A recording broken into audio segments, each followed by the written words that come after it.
Hola, muy buenas noches, ¿cómo están? Estamos en una nueva edición del programa Quinta con Álvarez, que se transmite en forma conjunta, tanto en Alerta Noticias Valparaíso como también Canal 74. Le doy la bienvenida a todas las personas que están conectadas. Recordar que este es un programa de salud regional, donde todos los miércoles nos juntamos para conversar distintos temas de salud, pero lo más importante es poder resolver todas las dudas o inquietudes que tengan ustedes respecto a los invitados o invitadas que tenemos. Así que hoy día tenemos dos grandes invitadas. En el primer bloque vamos a hablar un poco de la donación de sangre, porque se acercan las fiestas y necesitamos una gran cantidad de donadores. Y en el segundo bloque vamos a hablar un poco de cómo enfrentar desde el punto de vista de la salud mental estas fiestas de fin de año que para muchas personas es muy estresante por todas las cosas que están pasando. Así que primero que todo, quisiera darle la bienvenida al panel. Hoy nos acompaña Gabriela Luciana, directora de nutrición de la Universidad de las Américas de Viña del Mar. Buenas noches, Gaby, ¿cómo estás? Hola Francisco, todo muy bien, muchas gracias. Espero que tú también. Saludar a toda la gente que nos está viendo hoy. Muchas gracias. Súper. Y le quiero dar también la bienvenida a nuestra primera invitada. Ella es la doctora Ingrid Rojas, especialista en medicina interna, trabaja en la urgencia del Hospital Dr. Gustavo Frique, también trabaja en la sección de medicina complementaria del hospital, y además es la jefa de la unidad de medicina transfusional del Hospital Dr. Gustavo Frique, así que yo creo que vamos a hacerle hartas preguntas, porque eso de medicina complementaria, yo creo que también le vamos a hacer algunas preguntas por ahí a Ingrid. Así que muy buenas noches, muy bienvenida, muchas gracias por estar con nosotros hasta ahora. Muy buenas noches, gracias por invitarme. Y bueno, abierta cualquier pregunta. Súper, súper, muchas gracias Ingrid. Y bueno, una pregunta general que quisiéramos partir, ¿cómo ustedes enfrentan desde el punto de vista de la donación de sangre estas fiestas de fin de año y por qué muchas veces se hace una campaña especial, sobre todo en esta fecha? Bueno, habitualmente, o sea, históricamente en el periodo de diciembre, como la gente está tan metida en el tema de la Navidad, regalos, etcétera, se olvida un poco de acudir a donar sangre, y siempre este ha sido un mes en que baja la afluencia de donantes, pero los pacientes, sobre todo los complejos, no disminuyen, siempre se mantienen. Así es que este es un periodo crítico muchas veces para nosotros, porque además, como hay días festivos, son días que no se atienden. Y eso también disminuye la cantidad posible de donantes a atender. Ahora, nosotros igual en este periodo estamos con una campaña que ha implementado Comunicaciones del hospital para invitar a la gente a donar como un regalo, ¿sí? Cuando tú donas sangre, donas vida, al menos para 3 personas, tú puedes donar un producto y tú sigues estando bien y sano. Entonces, es una donación que de alguna manera no necesita de que haya una cosa grave, un accidente o algo por el estilo para donar. Tú puedes donar y seguir siendo una persona sana y aportando a la vida. Además, nosotros mañana precisamente somos parte de una donación voluntaria altruista a nivel latinoamericano y comunidad de medicina transfusional que hicimos participar, y eso significa que esperamos atender a muchos donantes voluntarios que concurran al llamado de esta colecta voluntaria que es latinoamericana. En varios puntos de Chile y en otros países latinoamericanos se va a estar atendiendo a donantes voluntarios altruistas, con el objeto Súper. de disminuir esas brechas. Ingrid, es importante eso, explicarle también a las personas que nos están escuchando eso del donante altruista, de qué se trata. Bueno, la mayoría de nuestros donantes en Chile son donantes de reposición. Significa que yo me enfermo y mi familia viene a donar para mí.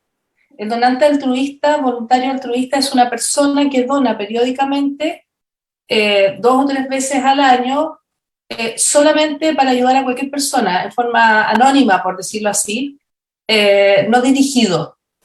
el objetivo, y de hecho hay varios programas dentro del país en que se está intentando transformar a nuestros donantes de reposición en donantes voluntarios, repetidos, con el objeto de disminuir esa presión que tiene la familia de un paciente enfermo, ¿cierto? De tener que conseguir a veces muchos donantes dependiendo de la patología que tenga, y poder olvidarse de ese problema dentro de tantos otros que pueda tener en el contexto de una enfermedad grave.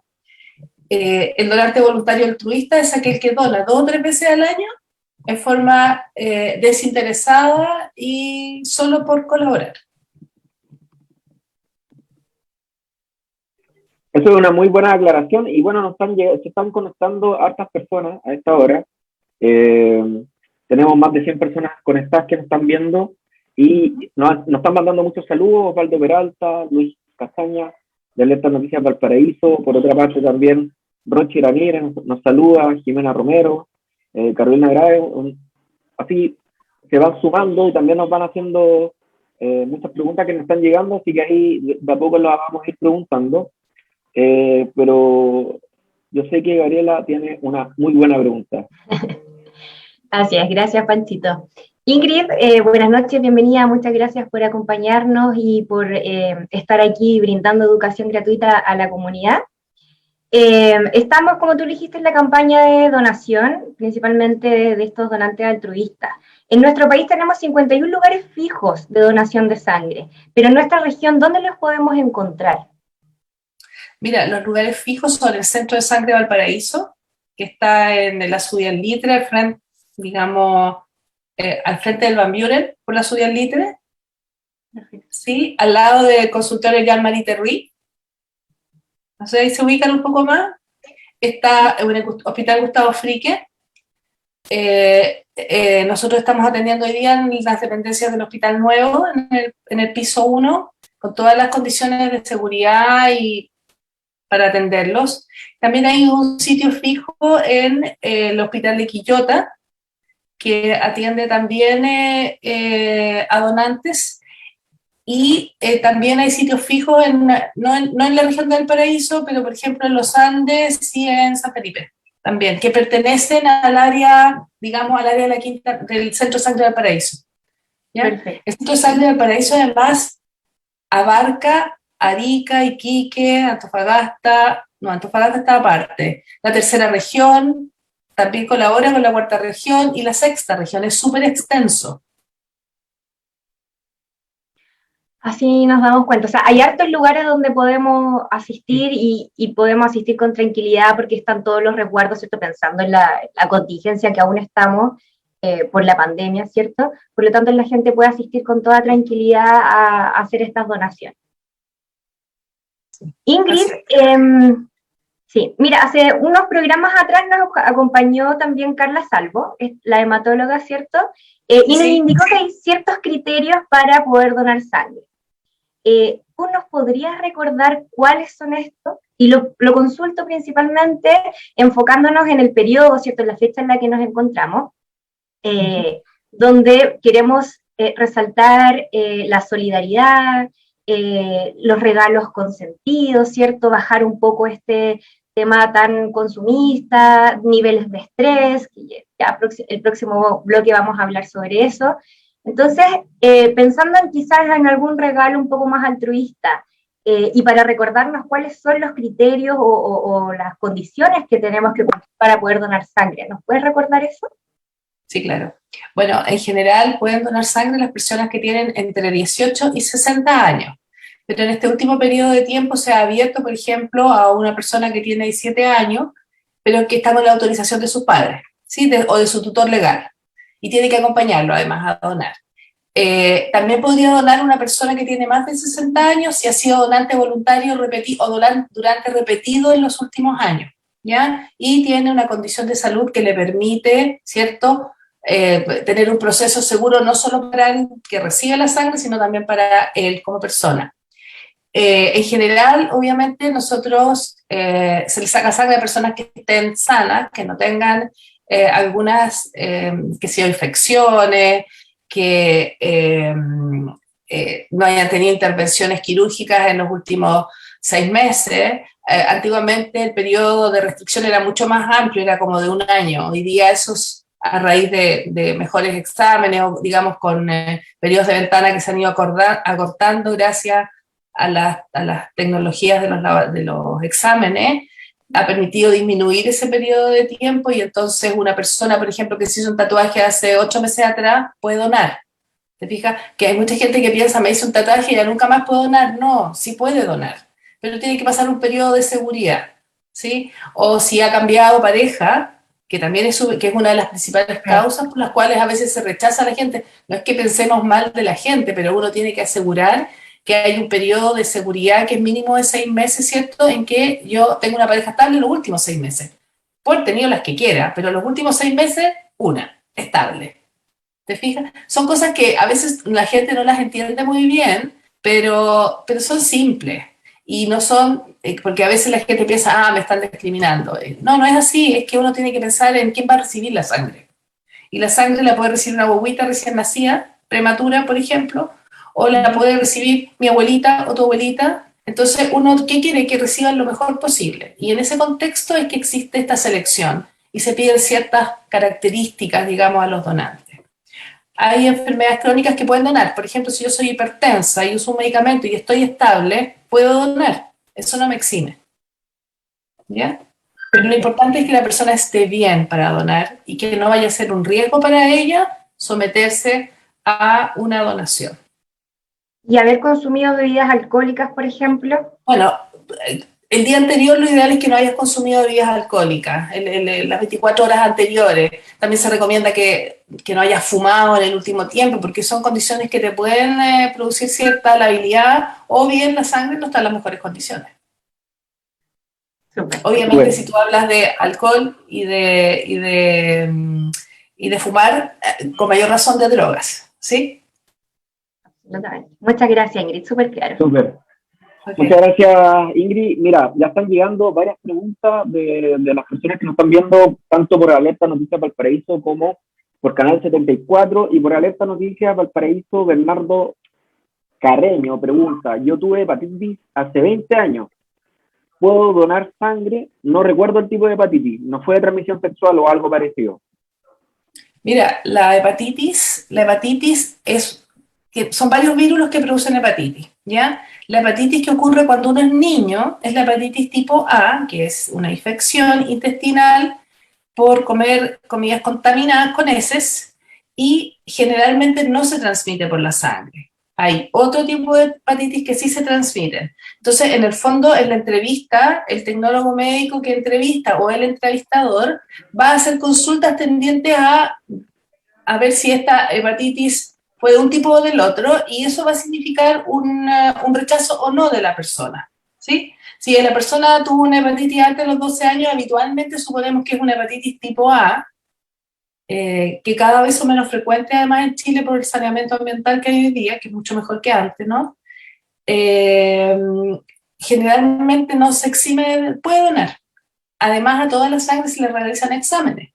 Por lo tanto, si hubiese alguna duda al respecto, salvo que esté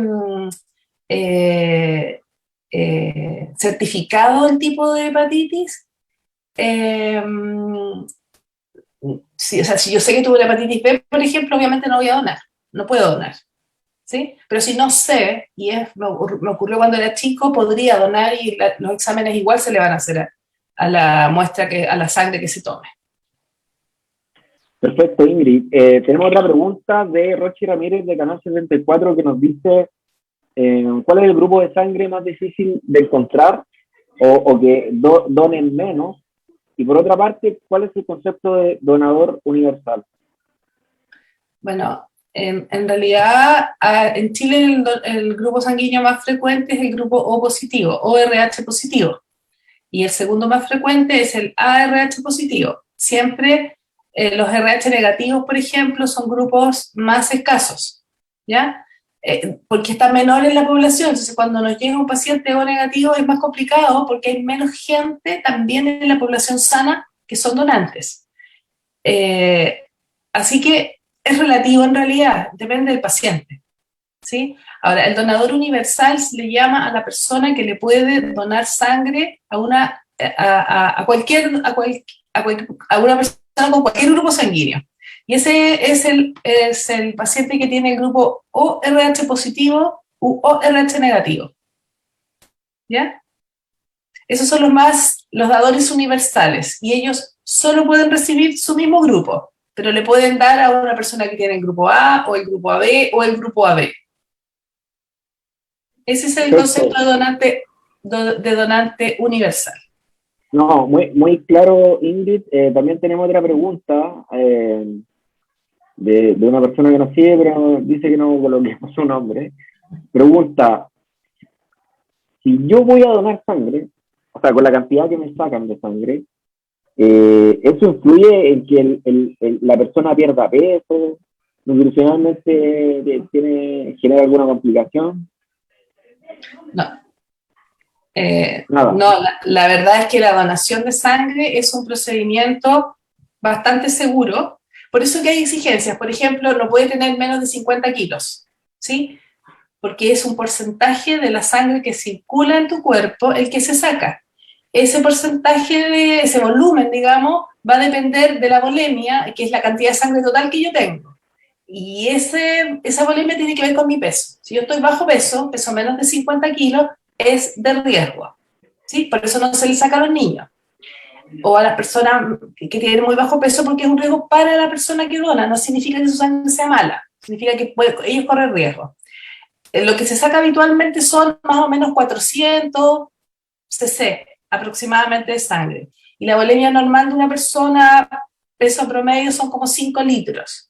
¿Ya? Ese volumen nos genera una alteración en tu presión o en tu pulso que implique un riesgo. ¿Ya? Ahora, hay personas que pueden tener reacciones adversas al donar, porque se ponen nerviosos, porque les da miedo las agujas, etcétera, y eso les produce una reacción que los hace, por ejemplo, que les baje la presión, o que les baje el pulso, que se pongan pálidos, que les duela la guatita, etcétera, que puedan tener náusea, incluso se pueden desmayar, pero habitualmente es una reacción más bien de tipo vagal, se llama vagal, que es como más bien de tipo nerviosa, digamos, automática, refleja, que no es porque perdiste mucha sangre o porque te está pasando algo más grave, sino que solamente es una reacción de este tipo y que se recupera habitualmente en forma rápida en un periodo de observación, y por eso se les sugiere también a los donantes que tomen harto líquido después de donar, durante el día. Súper, no, muy claro, Ingrid, muchas gracias. Gaby tiene una muy buena pregunta. Así es. Ingrid, por acá nos preguntan, las personas que están con medicina complementaria, principalmente, por ejemplo, tomando flores de Bach o algún tipo de esa medicina, ¿pueden donar sangre también o hay alguna contraindicación? Pensando que también tienen principios activos, que no es un fármaco propiamente tal, pero pueden tener algún principio activo. Las flores de Bach no tienen ningún principio activo. Es una terapia de tipo energética vibracional, y el contenido de las flores habitualmente es agua, y digamos, las gotas de Bach que se ponen, que están hechas en alcohol, en brandy específicamente, es gotas. No te van a generar ningún tema. Ahora, cualquier persona que tome un medicamento, sea complementario, sea natural, está en el contexto de algo que le pasa a esa persona, ¿sí? Eso que le pasa puede ser emocional, puede ser psicológico, puede ser físico, y va a depender mucho de esa condición de la persona si puede donar o no, más que de que tome o no tome un medicamento. Como te decía antes, una persona que es hipertensa, por ejemplo, podría donar si está estable. Una persona que nosotros evaluamos en la entrevista, por ejemplo, y está muy nerviosa, solo por el temor de estar ahí, uno dice, mejor que no done. ¿Te fijas? Porque su estado lo puede llevar a tener algún tipo de reacción adversa. Entonces, en ese contexto, uno evalúa como todas las áreas de la persona. No solamente nos quedamos con la presión, el pulso, o si tuvo esta enfermedad o no, o si se operó o no, sino que uno ve a la persona en todo su contexto. Perfecto. Tengo una pregunta acá, voy a leer la pregunta de Ale San Martín, de Canal 74. Dice, ¿las personas con anemia pueden donar sangre? No, no, las personas con anemia no pueden donar, precisamente porque tienen anemia. Cuando nosotros le sacamos sangre a una persona, lo que vamos a darle al paciente, ¿cierto?, son glóbulos rojos. Si yo tengo bajo mis glóbulos rojos, me hago un flaco favor a mí mismo y no le voy a dar un producto de calidad con el suficiente hematocrito para ayudar a un paciente. Por lo tanto, una persona con anemia no debe donar sangre. Es más, nosotros cuando atendemos al donante, le hacemos un examen rápido para calcular su hematocrito o hemoglobina, que es lo que nos indica si la persona tiene o no tiene anemia, ¿sí? Y si está bajo cierto rango, no puede donar. Tengo otra pregunta de, perdón si lo pronuncio mal, Nehemías Alarcón. Yo sé que mencionaste que las personas con enfermedades crónicas pueden donar, pero él pregunta en particular si las personas con diabetes pueden hacerlo. Si una persona es diabético que utiliza insulina, no puede donar, ¿ya? Ese es un diabético insulino dependiente o requiriente, no puede donar sangre. Un diabético que utiliza, por ejemplo, metformina en una toma diaria y estable y maneja glicemia dentro de rangos aceptables, digamos, y no tiene otras complicaciones de la diabetes, podría donar. Por ejemplo, una persona que tiene resistencia a la insulina. Perfecto, muy claro, Ingrid. Quiero darle las buenas noches al otro integrante, y bien buenas noches, sí, al otro integrante de nuestro panel, Roy. ¿Cómo estamos? ¿Nos escucha bien? Hola, ¿cómo están? Buenas noches a todos. Aquí estamos ya de vuelta y muy contento de escuchar a Ingrid, que ahí la gente está bastante, lo venía viendo el programa y la gente está muy conectada con el tema. Así que quiero aprovechar, Francisco, de hacer una consulta a Ingrid sobre las redes del tema de la donación de sangre. Cuando tú tienes un paciente, por decir en Valparaíso, y solicitan donar sangre, ¿es posible donar en Santiago o en otras regiones o tiene que ser solamente en Valparaíso? Como tú decías, el Sistema Nacional de Sangre pretende que exista una red y por lo tanto cuando tenemos pacientes enfermos aquí, en nuestra región, y tiene familia en Puerto Montt, o tiene familia en Concepción, o tiene familia en Santiago, pueden donar en esos lugares, y no es que esa sangre se venga necesariamente para acá, ¿te fijas? Porque nosotros también atendemos donantes que son de otras regiones, sino que se compensa, pero es una manera de hacer que esto no sea regional, sino que sea de país. Así que sí, la red funciona para eso y en situaciones de necesidad de donantes en otras áreas se puede perfectamente donar en otros puntos. Súper buena aclaración, Ingrid, porque en el fondo la donación, por lo menos en nuestro país, tenemos distintos puntos, no solo en nuestra región de Valparaíso, sino que también hay que destacar que el banco de sangre que está en Valparaíso, ahí en la Florida Libre, también abastece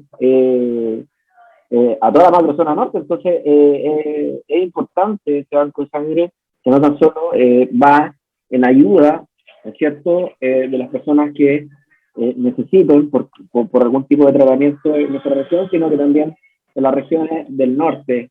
Y en ese sentido, Ingrid, yo te quería preguntar, efectivamente una donación de sangre de una persona puede salvar 3 vidas. ¿Cuántas vidas puede salvar?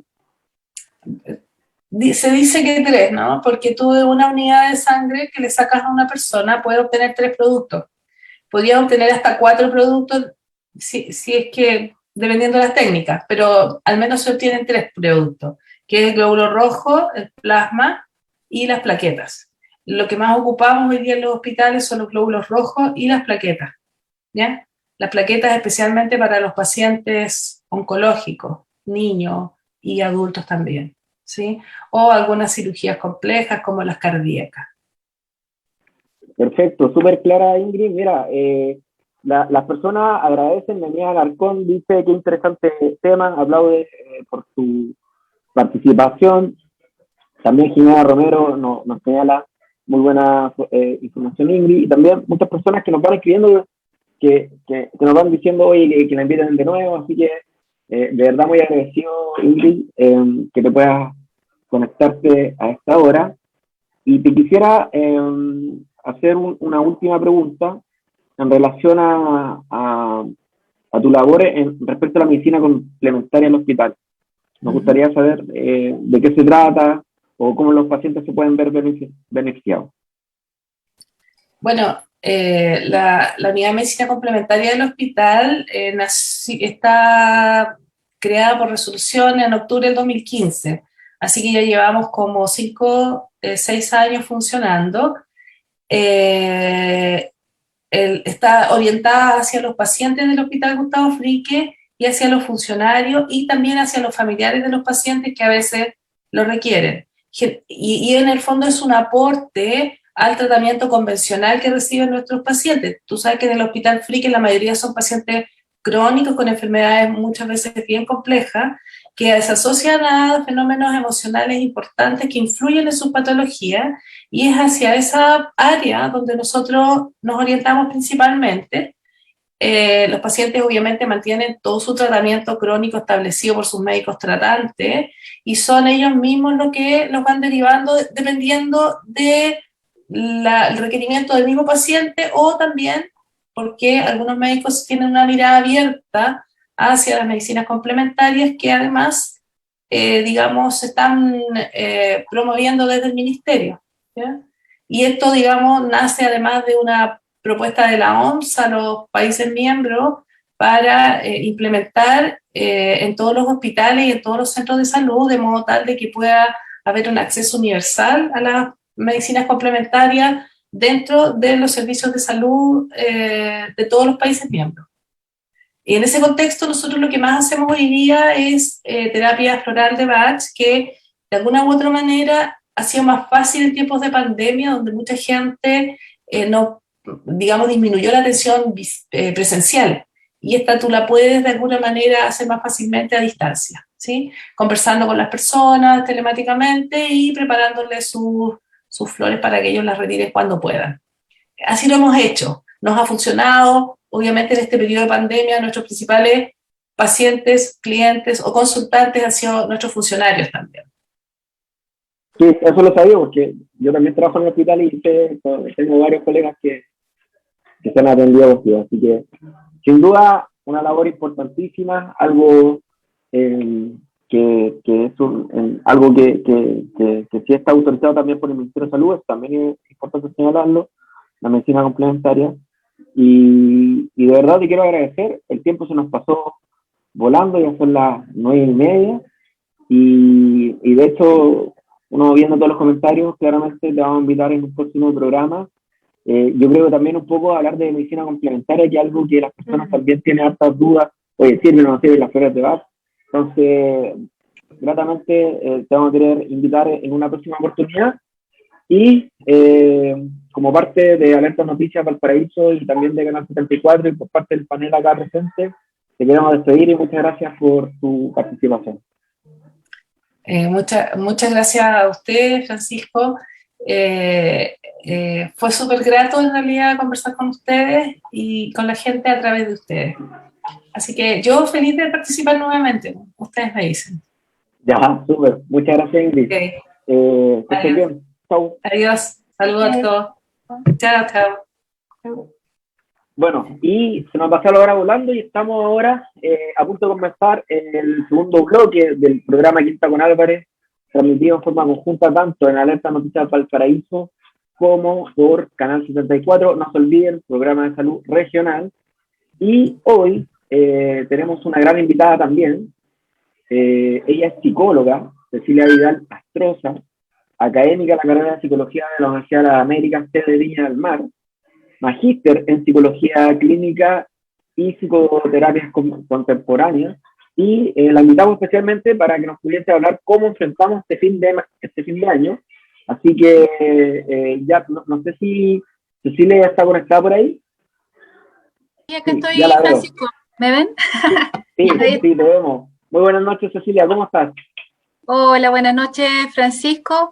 Muchas gracias por la invitación. Saludar también ahí a Gabriela, compañera de la universidad también, a Ingrid y a Rodrigo. Súper. Oye, muchas gracias por estar hasta ahora conectada. Y bueno, vamos a partir preguntando porque aquí el tiempo se nos pasa volando y después nos lamentamos de que no podamos hacer más preguntas y de hecho, sobre todo a la comunidad que siempre tiene muchas dudas.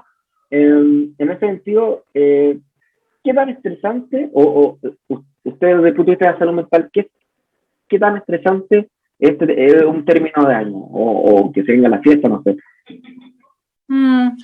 Bueno, pareciera ser que los seres humanos somos de ciclos, ¿no? Somos de vivir nuestras trayectorias de vida en distintos momentos, ¿no? Y puntualmente lo relacionado con la finalización de años, ¿cierto? La Navidad o el Año Nuevo, en fin, todos estos ritos que tenemos como sociedad también son una suerte de marcadores de procesos, ¿no? No hay que perder de vista que nuestro contexto bastante acontecido, llámese pandemia, estallido social, etcétera, también son un marco importante de considerar para poder mirar o evaluar la salud mental de las personas, adultos, niños, ¿verdad? Y lo que yo me suelo encontrar en la clínica, ¿cierto? En la consulta, es que, claro, estos son tiempos donde, por un lado, las personas suelen sentirse cansadas, ¿no? Los niños también, ¿no? Pensando un poco en que nuestra vida también ha sido desde lo telemático, y eso también ha generado un desgaste importante en la salud mental de las personas, procesos de cambio, de pérdida, asociadas fundamentalmente al contexto de la pandemia. Entonces, claro, el cierre de año puede ser un cierre donde las personas hacemos una suerte de evaluación o de conteo, ¿no? De aquello con lo que nos vamos quedando y cómo partimos, por lo tanto, el año que sigue. A mí me da la sensación de que las personas tal vez tienen una suerte por un lado, de desgaste que acompaña todo este contexto al que me estoy refiriendo, además de los propios estresores de cada familia, y al mismo tiempo, en forma simultánea, como esta necesidad de tener una suerte de esperanza, ¿no? De tener una suerte de esperanza en que venga un tiempo distinto, un tiempo mejor, o un tiempo donde se pueda sentir que vamos avanzando. Entonces yo creo que es importante mirar esto con harto cuidado, porque efectivamente lo que aparece, al menos en la clínica, lo que yo he visto, es que las personas tienden o a ponerse más ansiosas, a tornarse más angustiadas, ¿no?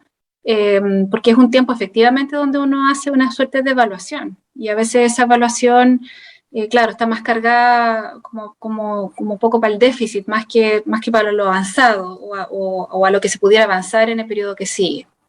Y es importante poder hacer este balance con los recursos de las personas, ¿no? Con las fortalezas también que han ayudado a transitar en este tiempo que ha sido tan difícil para todos, ¿no?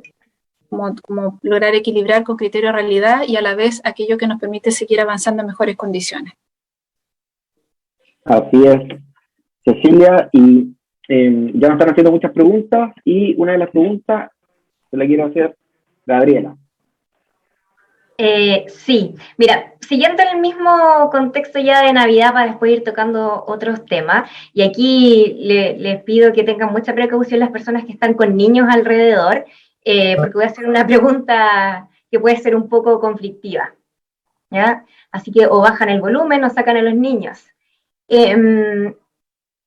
¿Cómo se puede abordar el tema de si nuestros hijos o algún niño, ¿cierto?, nos pregunta si realmente existe el viejito pastor o no, pensando en que siempre hay compañeros o adolescentes o incluso personas adultas que siempre están ahí transmitiéndole, diciéndole que realmente no existe? ¿Cómo podemos sobrellevar ese proceso?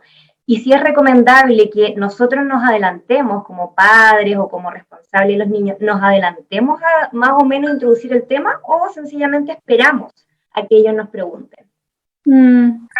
Súper buena pregunta, porque también eso ha aparecido en las inquietudes de los papás o de los cuidadores. En general lo que se recomienda es esperar a que el niño plantee su inquietud, porque en eso los niños son súper transparentes. Yo diría que son transparentes, son espontáneos, y si escucharon algo en el colegio o desde otro entorno, son capaces de decirlo y explicitarlo, ¿ya? Hay que considerar también el nivel de desarrollo, porque hay niños pequeños, ¿no? Preescolares, niños escolares. Entonces, cuando está presente la inquietud y también si es acorde a lo que los papás han ido cultivando como rito familiar, por ejemplo, lo ideal es poder entregar una respuesta que sea acorde a aquello que para el niño ha sido consistente a lo largo de su vida y a lo largo de las celebraciones de Navidad anteriores, ¿no? De manera muy simple, de manera muy directa, entregar una respuesta que tranquilice, alivie al niño y que tenga que ver con las tradiciones a las cuales él ha estado expuesto de manera constante. Así es que yo creo que hay que esperar y entregar una respuesta sencilla, acorde a lo que el niño ha vivido en su núcleo familiar. Perfecto. Muchas gracias. Cecilia, siguiendo la misma línea de los niños, quería yo consultar que como también estamos fecha aproximada, el viejito Pascuero sí existe, como estamos en fecha de la Navidad, de balance, de fin de año, ¿cómo podemos abordar un fracaso de un niño en el colegio que va repitiendo? Típicamente porque uno, como era antiguamente el castigo, pero ¿cómo uno como papá puede enfrentar ese fracaso de año, entre paréntesis, el que va repitiendo un niño en el colegio?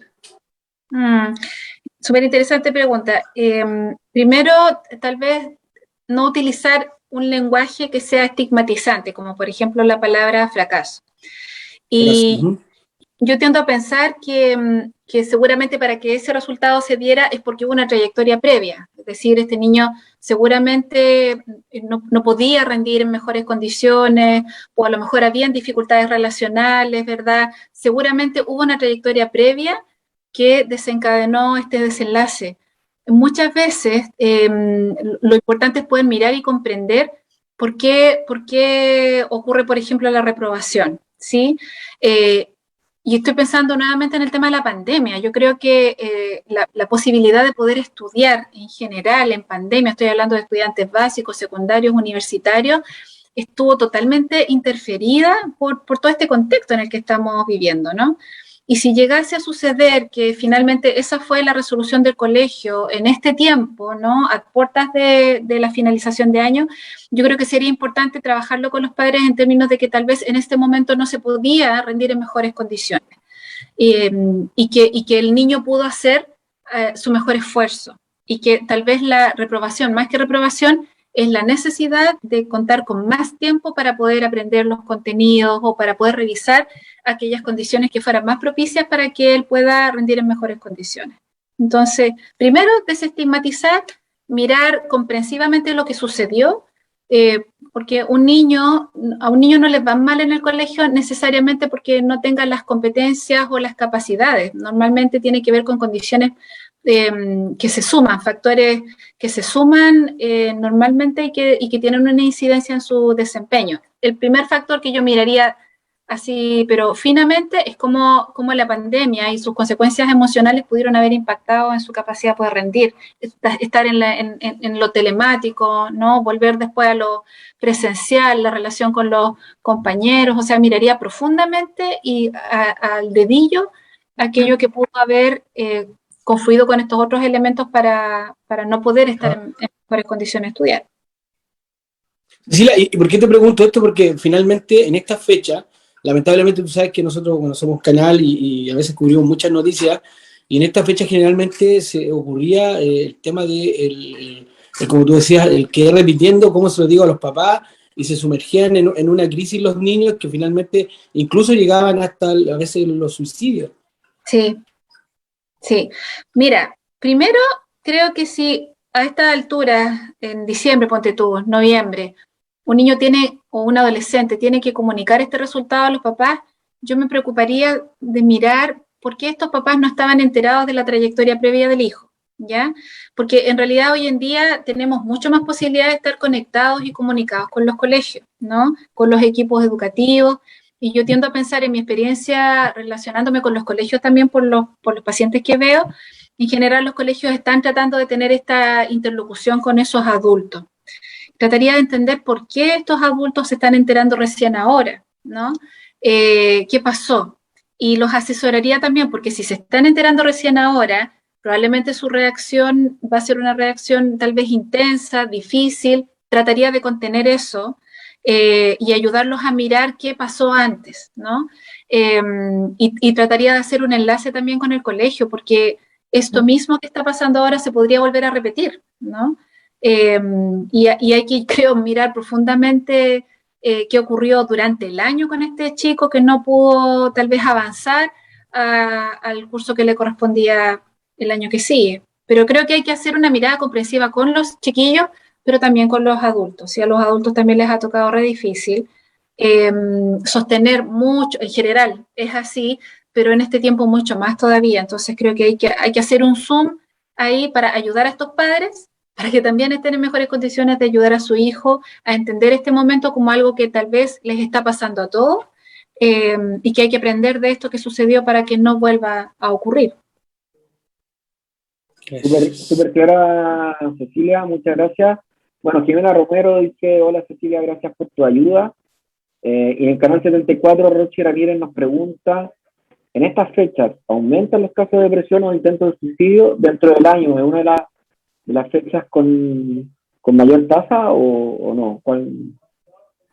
Mira, es para mí, ¿cierto? Sí, ya.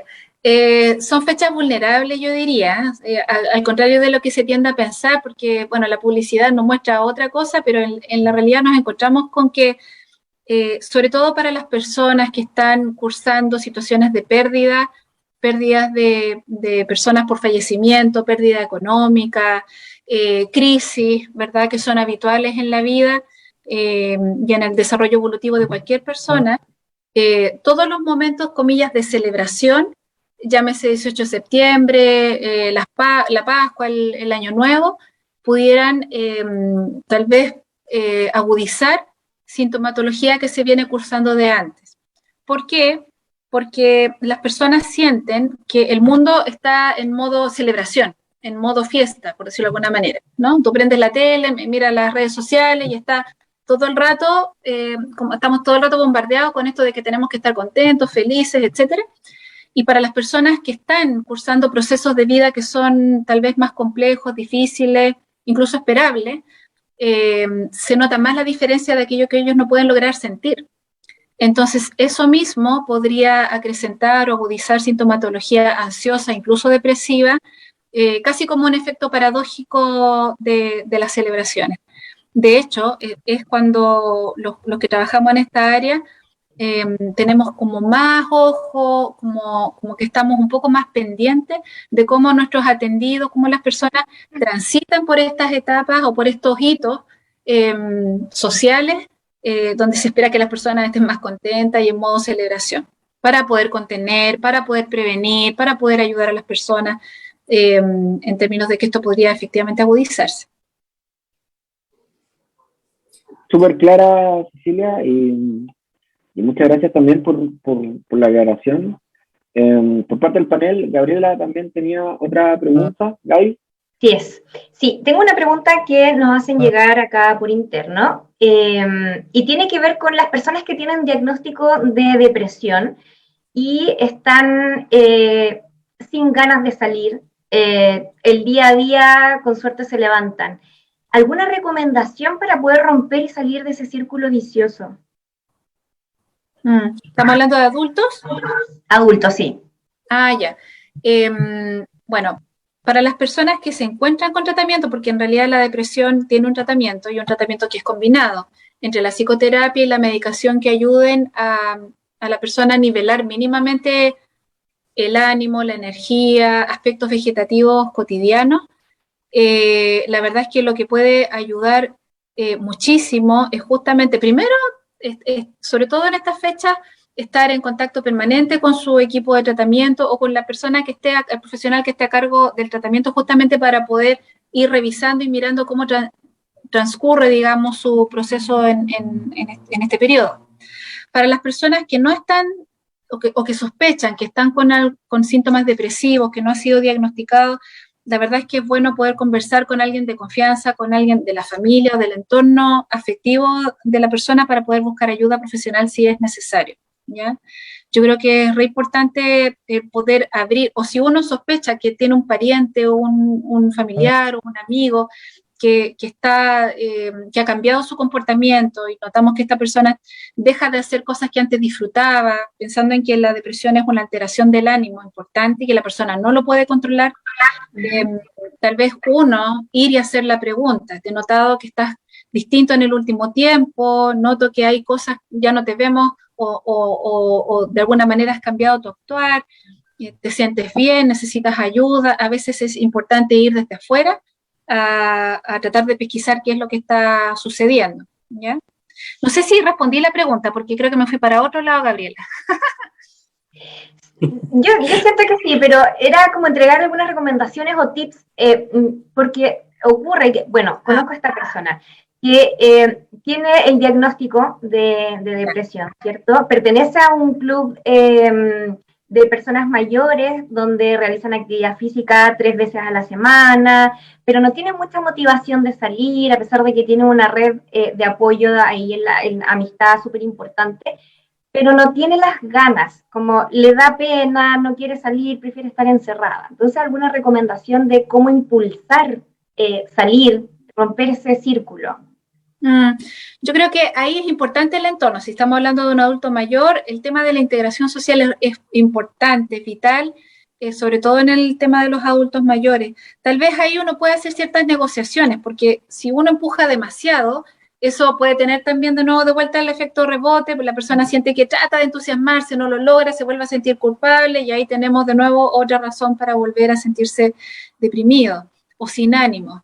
Tal vez hacer ciertas concesiones, aquello en lo que la persona se sienta capaz, por mínimo que sea, de poder participar, que ojalá esa participación sea acompañada también, pero también al ritmo y en el momento en el que él o ella se encuentre, ¿ya? No sirve mucho quedarse en casa, en realidad no tengo energía porque es un poco más de lo mismo, pero tal vez por ahí buscar un equilibrio de lo mínimo que pueda hacer, de lo mínimo a lo que pueda exponerse, con criterio de realidad y valorar positivamente el esfuerzo que se haga en ese sentido. Cualquier esfuerzo en esta línea sirve y es importante connotarlo positivamente. Eso también entra rápidamente en una persona que está en un cuadro depresivo, especialmente un adulto mayor.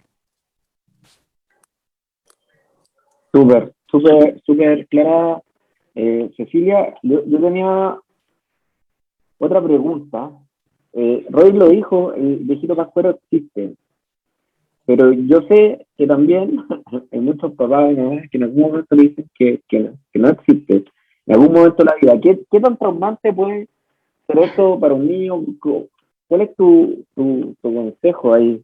Porque en el fondo todos creemos en la Navidad y de hecho nosotros ya estamos grandes y armamos el arbolito un mes antes. Y ya estamos, Roy es el viejito pascuero acá del equipo. Entonces, frente a ese tema particular, que es como romper el corazón a un niño cuando uno le dice que el viejito pascuero no existe. Porque a veces ni siquiera es más familia, puede llegar otra persona y decir, no, el viejito pascuero no existe. Sí, es una importante. Disculpa, Francisca, no sé si te interrumpí. No, ya. No, te escucho.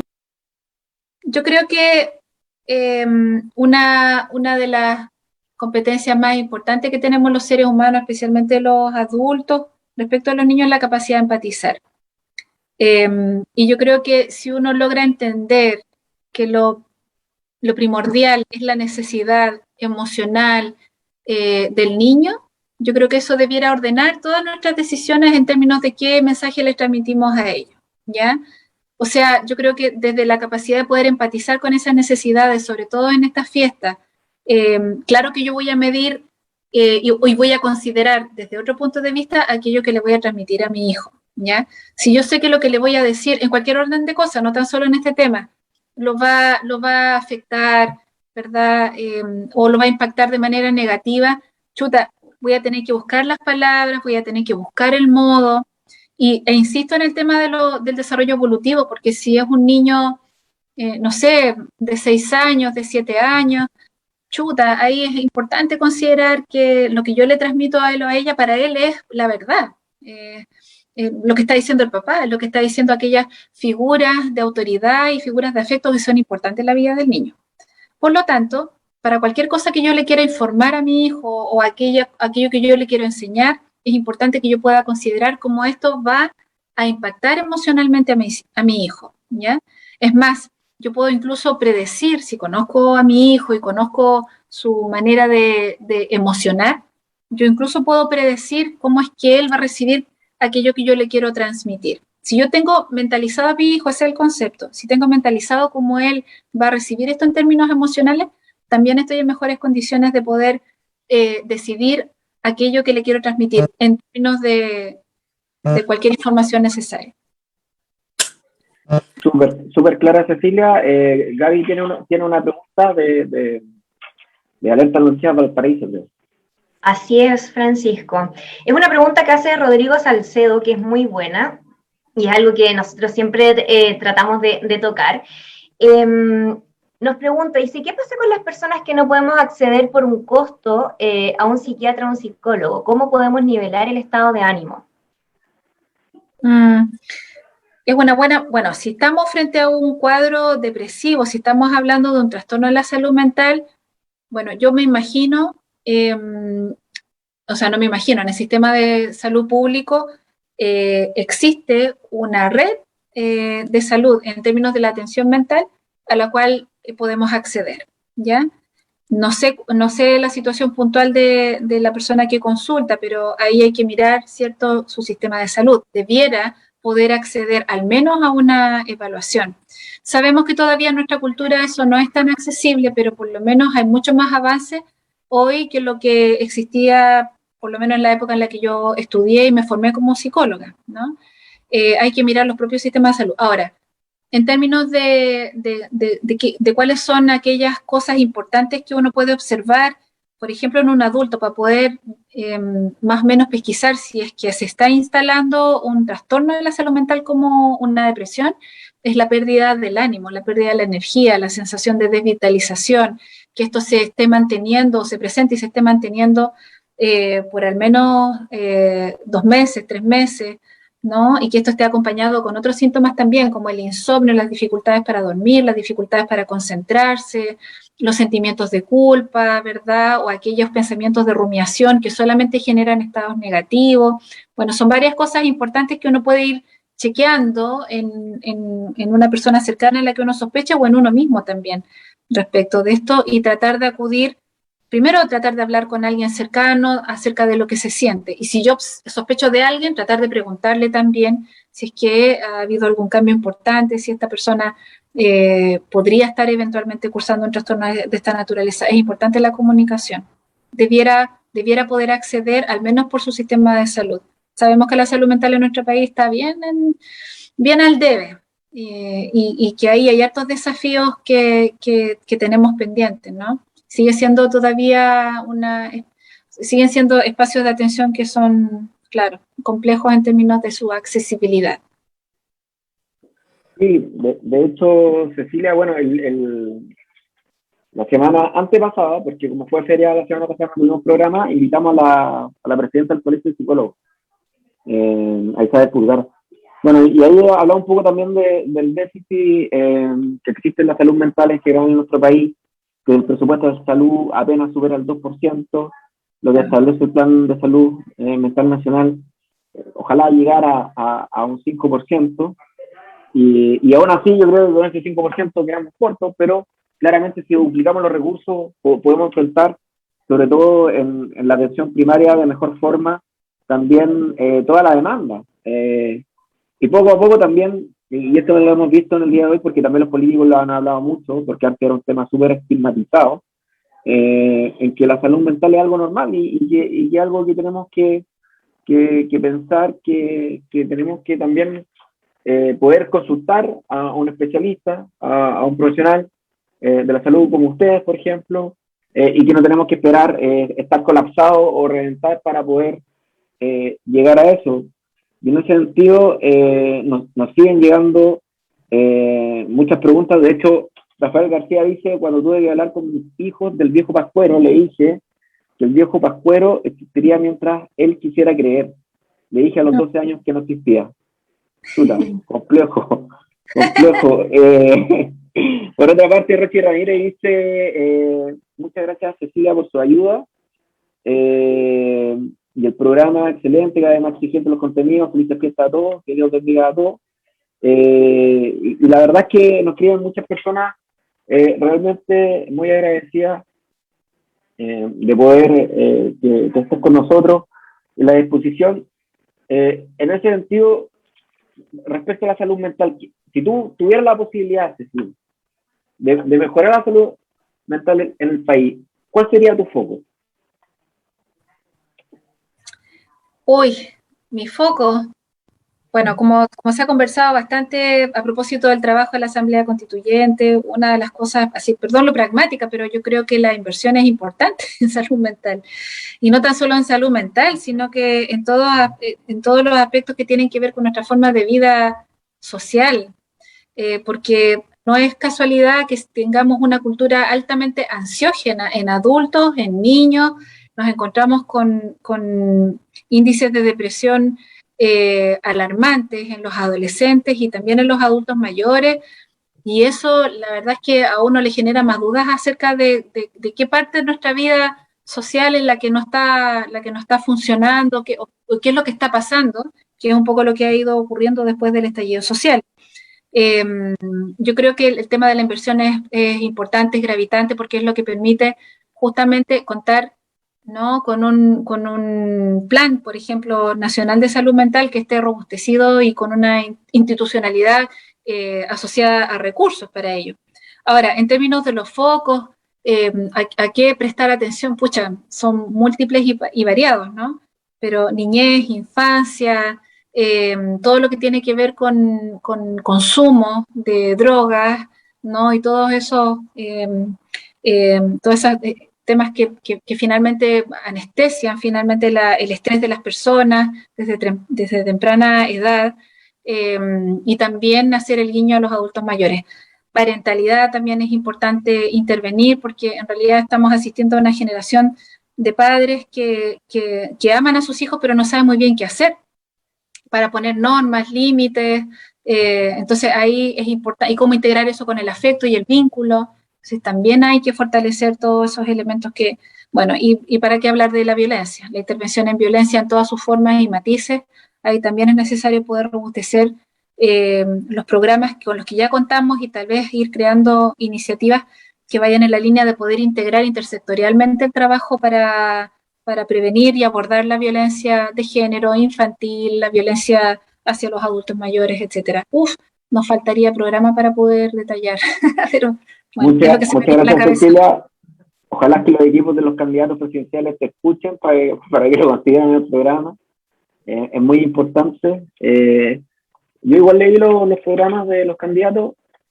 La verdad es que los dos contemplan cosas en salud mental, pero una cosa es el programa y lo otro que lo hagan cuando ya estén ahí con la victoria en las manos. Entonces, escucha, ojalá que de verdad se mejore la salud mental, porque sin duda es algo que también, junto con la salud oral, está en bastante déficit en nuestro país, así que y tomando en cuenta la gran disponibilidad y la gran cantidad de profesionales como psicólogos y psicólogas que están disponibles para poder ayudar a la comunidad, tanto del mundo público, privado, desde la academia también, que es importante el trabajo que se desarrolla. Yo no sé si Roy o Gaby tienen alguna pregunta. Sí, yo más que pregunta, quería tomarme de las últimas palabras de lo importante y lo valioso para nuestro desarrollo, ¿cierto?, de la salud mental, de dejar de mirarla como un tema tabú, y ojalá que el acceso realmente sea universal para las terapias, ¿cierto?, tanto con psicólogos, psiquiatras, porque si bien es cierto existen, son súper limitadas. Es peor que encontrar ahora con un nutricionista, o sea, encontrar en APS ahora con psicólogos es súper complejo. Entonces, y haciendo alusión a lo que preguntaba también Rodrigo Salcedo, recordarles ahí que tenemos el Centro de Atención Psicosocial en nuestra universidad, y que atiende gratuitamente a la comunidad. Está el correo, el correo es bien enredado, ya se los voy a dejar ahí, a ver si lo pueden poner, chiquillos, es Secretaría CAPS, que es CAPS, v o v corta l, @udla.cl. Es bien enredado, pero ahí pueden escribir y solicitar atención. Vamos a estar, o van a estar, perdón, los psicólogos ahí atendiendo por todo el mes de enero. Febrero se van de vacaciones y ya retornan nuevamente en marzo. Pero es importante tener este tipo de accesos, porque ustedes bien saben, UDLA dentro de sus compromisos y su sello institucional está el compromiso comunitario, y esto es sumamente importante, y nosotros entendemos la relevancia de poder hacer estas terapias, así que todos aquellos que necesiten pueden escribir ahí solicitando hora. Y ahí la Ceci también dejó el teléfono, por si lo quieren dar a conocer. Es el 32-252-4210. Sí, el nombre de la secretaria para el contacto es Nancy Matus, y yo puedo dar fe del trabajo de nuestro consultorio porque soy profesora, supervisora de estudiantes que hacen práctica, ¿verdad? Hacen pasantía en nuestro CAPS, así es que contarles que justamente durante el año se prestan prestaciones, digamos, de atención psicológica y de manera supervisada, así que sí, eso. Súper, muchas gracias, Cecilia. Bueno, y se pasó la hora volando, ya llegamos al final del programa. Como equipo, tanto de Alerta Noticias Valparaíso como de Canal 74, te queremos agradecer también como panel el que haya estado con nosotros el día de hoy. Esperamos contar nuevamente contigo más adelante para hablar siempre de salud mental, porque siempre tenemos fechas especiales y siempre hay recomendaciones específicas también y muchas dudas también de las personas que están conectadas a esta hora. Así que agradecido y muy buenas noches, Cecilia, que te vaya bien en todo.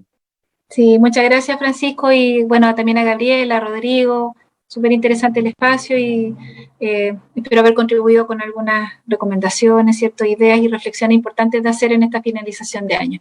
Y feliz Navidad para todos. Eso, feliz Muchas Navidad, felices fiestas.